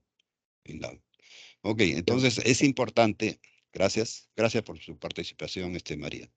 Es importante entonces que el cirujano de tiroides, cuando va a hacer una tiroidectomía, ya sea total o parcial, cuide el nervio recurrente que inerva las cuerdas vocales. De lo contrario, el paciente va a perder la voz o va a paralizar las cuerdas vocales. Segundo, respetar la paratiroides. Y tercero, respetar la circulación o vascularización de ella. Muy bien. Entonces, continuando con el hipoparatiroidismo, la causa más común, decíamos, es la lesión producida en la glándula paratiroides durante la cirugía de cabeza y cuello, lesionando la glándula o lesionando el vaso que irriga la glándula, además del nervio recurrente, ¿no? Entonces, el tratamiento es suplementos de carbonato de calcio oral y vitamina D. Y en estadio agudo, el gluconato de calcio a manera de bomba en infusión vía endovenosa. Siguiente. Siguiente. En los tumores paratiroideos tenemos el adenoma, también esto lo vamos a ver en paratiroides, que es un tumor benigno que causa más frecuentemente hiperparatiroidismo, lo que ocasiona niveles altos de calcio en sangre e hipercalcemia. ¿Cuáles son las complicaciones de un adenoma? En realidad son poco comunes, pero están en ellas la enfermedad renal avanzada, como la nefrocalcinosis, la osteitis fibroquística, la osteoporosis y el incremento de riesgo de fracturas óseas asociadas a estas, los que se llaman fracturas patológicas. También pueden haber carcinomas de paratiroides. He tenido la suerte de operar más de 2 casos con carcinoma y librado al paciente de estas complicaciones. Siguiente. Igualmente, en cuanto a las enfermedades de páncreas endocrino, siguiente, tenemos que, recapitulando, el páncreas es una glándula doble, tanto exocrina como endocrina, y la enfermedad más representativa es la diabetes mellitus, ¿no? En la que se establecen niveles altos de glucosa en sangre debido a la deficiencia de la hormona insulina producida por las células beta del páncreas endocrino. No solo se produce poca cantidad de insulina, muchas veces la cantidad es adecuada, pero la calidad de la insulina es deficiente. También hay el término resistencia a la insulina, que es producida ya en la diabetes mellitus tipo 2. Para comprender la diabetes es importante entender primero el proceso normal del metabolismo de los alimentos. Varios procesos suceden durante la digestión. La glucosa, que es un azúcar, es una fuente de combustible para el cuerpo, entra en el torrente circulatorio. El páncreas produce la insulina y su función es transportar la glucosa del torrente sanguíneo hasta cada una de las células ya sea en el músculo, la grasa, células hepáticas, donde se va a utilizar como combustible. Siguiente. Alrededor del 3% de la población mundial, es decir, unos 100 millones de personas actualmente sufren de diabetes. Se proyecta que este 3% crezca a un 7% en el siguiente quinquenio. Alumnos, investigar cuál es la tasa de incidencia de diabetes a nivel nacional por regiones o por edades. Siguiente. Hay 3 tipos de diabetes. Diabetes tipo 1 o diabetes insulino dependiente, que se debe a la destrucción de células beta del páncreas. Generalmente se diagnostica en la infancia, ¿no? Esta diabetes tipo 1, llamada antiguamente congénita, y que amerita siempre la administración de insulina subcutánea permanentemente. La diabetes tipo 2 es mucho más común que la tipo 1, corresponde aproximadamente al 90% de los casos de diabetes y generalmente se presenta en la edad adulta. La diabetes gestacional consiste en la presencia de altos niveles de glucosa en la sangre que se desarrollan en cualquier momento durante el embarazo en una persona que no tiene diabetes. Ojo, hay quienes que no son médicos hablan de la diabetes emotiva, así como la hipertensión emotiva, así como cualquier causa emotiva, no existe en la terminología médica, no existe una diabetes emotiva. La diabetes es diabetes y va a ser diabetes siempre y por lo tanto un paciente diagnosticado de diabetes debe recibir tratamiento de por vida. ¿Ok? Entonces, tenemos que la diabetes primaria es genética, hereditaria o esencial y la diabetes secundaria es debida a lesiones pancreáticas, enfermedades endocrinas y administración de glucocorticoides. Pero aquí agregamos, actualmente es una pandemia ocasionada por diversos factores de riesgo como son la vida sedentaria, la obesidad, la falta de ejercicio y una dieta no saludable. Siguiente. Siguiente. Los síntomas de la diabetes tipo 2 son el aumento de sed, la polidipsia, la poliuria, la polifagia. Yo agrego una otra P, las famosas 3P de la diabetes: polidipsia, mucho deseo de ingerir agua, la poliuria, aumento de la frecuencia urinaria y aumento también de la orina emitida, el aumento de apetito porque hay hambre celular, hay falta de energía ocasionada por el atrapamiento de la glucosa en sangre y la no utilización por la célula, la polifagia. Aquí agregaría otra P. Graciosamente le dicen panteón al cementerio. Eso significa la muerte. La muerte es una de las complicaciones más clásicas de la diabetes no tratada. Entonces, no se olviden de las 3P y agreguen la cuarta P. Otros síntomas son la fatiga, visión borrosa. Acuérdense que hay compromiso en la arteria de la retina, que es diagnosticada en un examen de fondo de ojo por el oftalmólogo.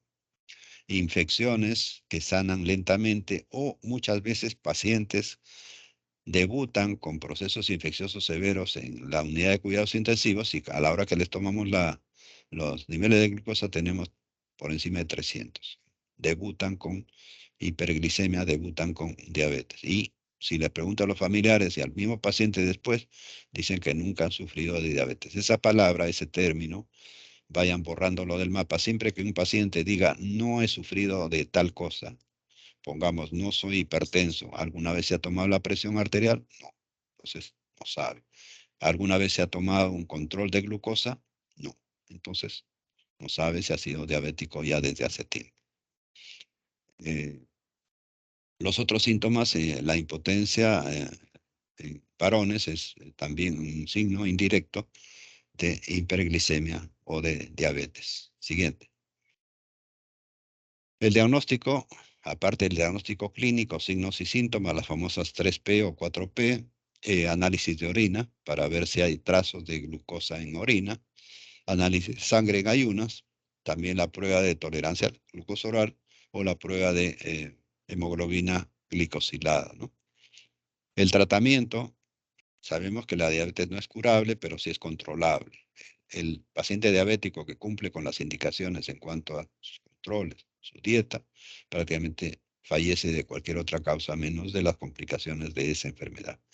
El objetivo inmediato del tratamiento entonces es estabilizar la glucosa en niveles adecuados, eliminar los síntomas producidos por el alto nivel de esta en sangre, y el objetivo a largo plazo es prolongar la vida, mejorar la calidad de vida, aliviar los síntomas y prevenir las complicaciones a largo plazo como una enfermedad cardíaca, la insuficiencia renal.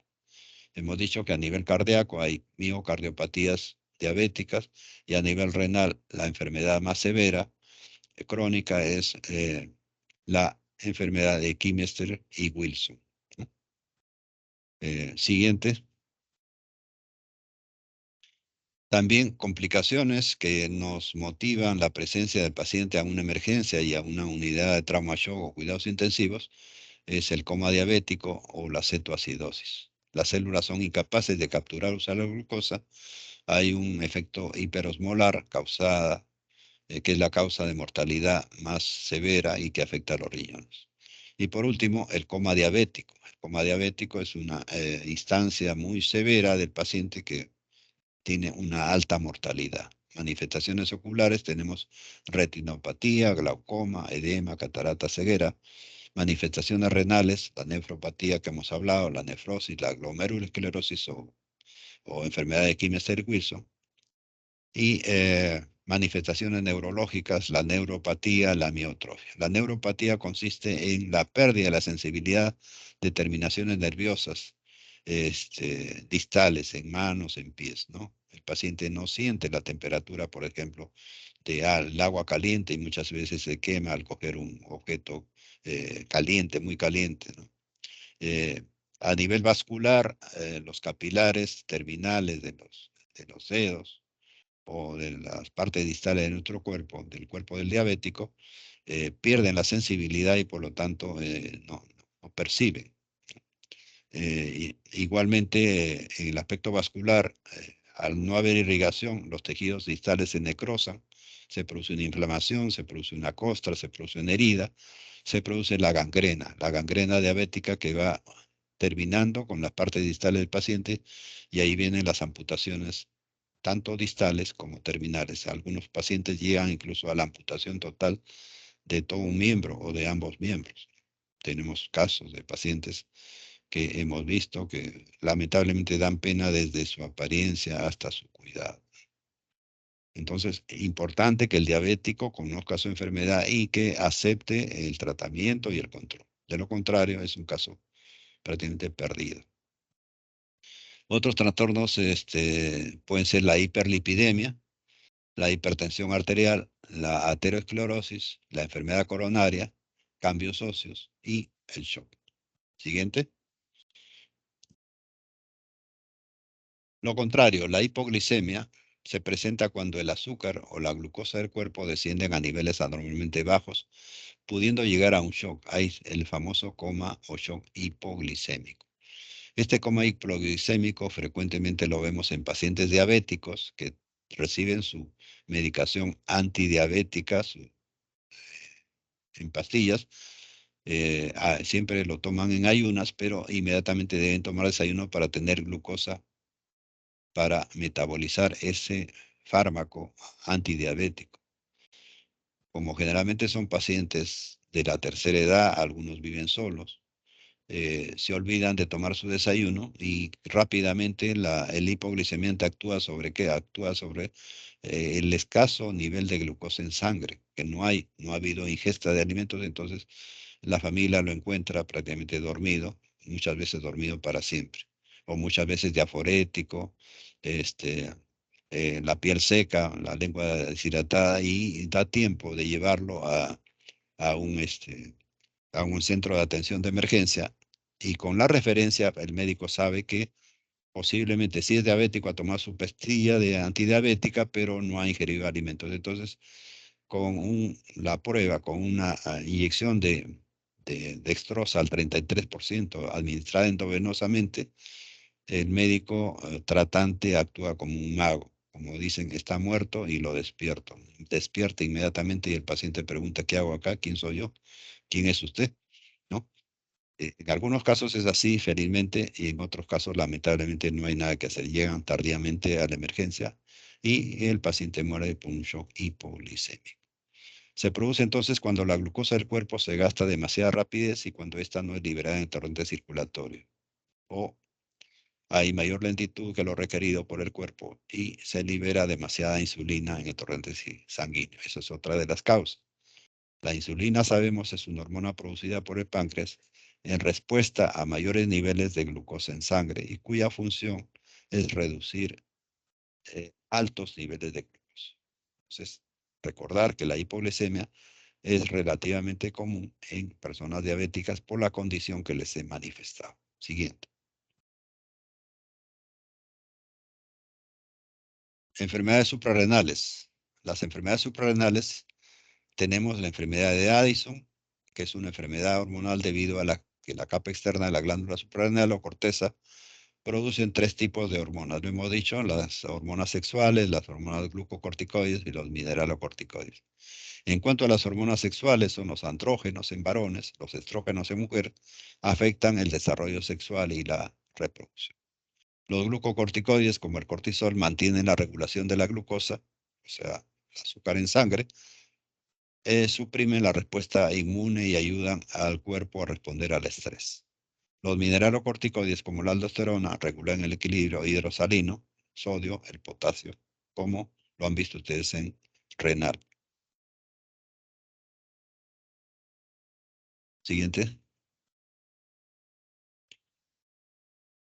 Los factores de riesgo para la enfermedad de Addison son de tipo autoinmune e incluyen otras enfermedades también autoinmunes. Siguiente. Síndrome de Cushing, ya lo hemos mencionado. En este síndrome de Cushing, que sería secundario porque produce, la alteración es la producción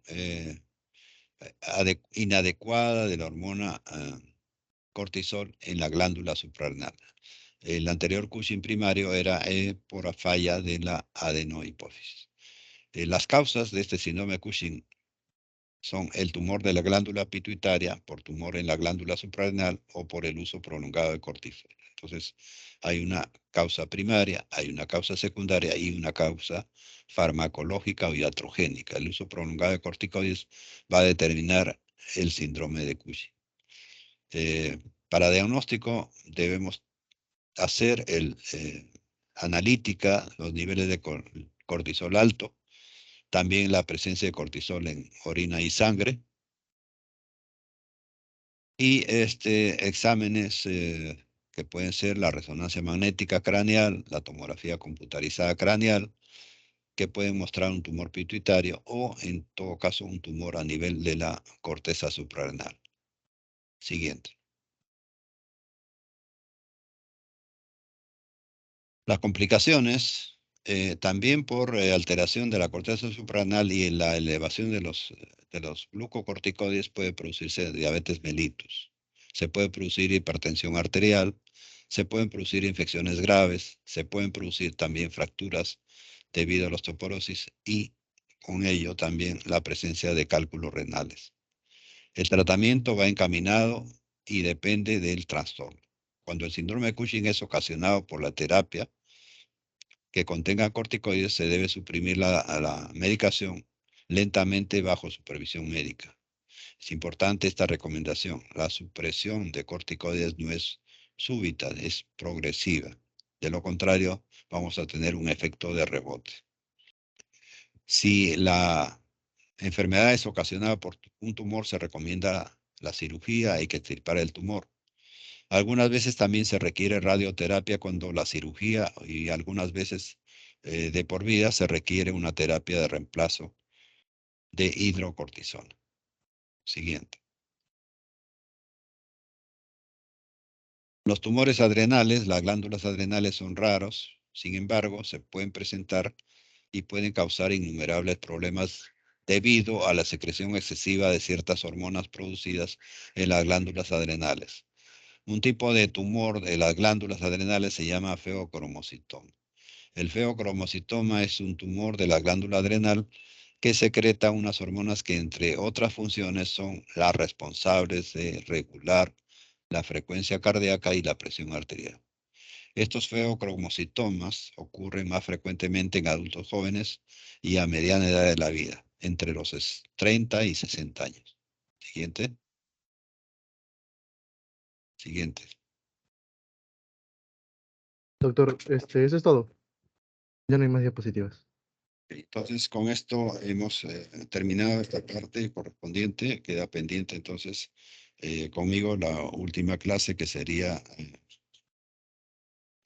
glándula tiroides. Mientras tanto, tu delegado coordina con los docentes. Creo que tienen lunes, martes y miércoles para dictar neurohipófisis. Y bueno, los temas Sí, que sí, falten ya los asumo yo después. Para sí, el doctor. lunes tenemos Le comento que ya la próxima semana ya están opada. sí, toda la semana, ¿no? Ya, Lunes la entonces, doctora Berta, martes el doctor Jaimes y miércoles el doctor Avilés. correcto. Entonces yo paso a la subsiguiente semana con glándula tiroides y paratiroides. ¿Ok? Bueno, si no hay preguntas, eso sería todo. Por favor, pongan en coordinación con su profesor de práctica para la práctica o seminario. Y dejé una nota en tu mensajería, el delegado, que haga recordar a los profesores de práctica y de seminario que vayan enviando sus notas a mi WhatsApp o a mi correo para ir tabulando ya los promedios y tener las notas después de endocrino para poder proponer, de acuerdo al rol de actividades dadas por la escuela, los exámenes de capítulo, luego examen sustitutorio y aplazado. Espero que el día de ayer hayan tenido una grata visita a la facultad y tengan por lo menos mejores argumentos. Del decano me dice que si hacen los trámites rápidos está autorizada la jornada. No sé si pudieron hablar con él, ya lo conversamos después en reunión de directivo. Bueno, eso es todo. Sería todo por hoy. Cualquier cosa coordinamos con el delegado. Buenos días a todos. Gracias, doctor. Hasta luego. Gracias a ustedes.